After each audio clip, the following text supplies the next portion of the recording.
بسم الله الرحمن الرحيم. هل أتاك حديث الغاشية؟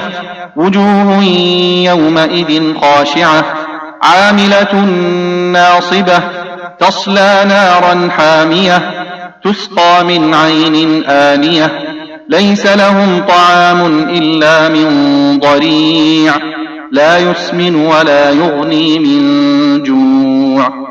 وجوه يومئذ ناعمة لسعيها راضية في جنة عالية لا تسمع فيها لاغية فيها عين جارية فيها سرر مرفوعة وأكواب موضوعة ونمارق مصفوفة وزرابي مبثوثة أفلا ينظرون إلى الإبل كيف خلقت وإلى السماء كيف رفعت وإلى الجبال كيف نصبت وإلى الأرض كيف سطحت فذكر إنما أنت مذكر لست عليهم بمسيطر إلا من تولى وكفر فيعذبه الله العذاب الأكبر إن إلينا إيابهم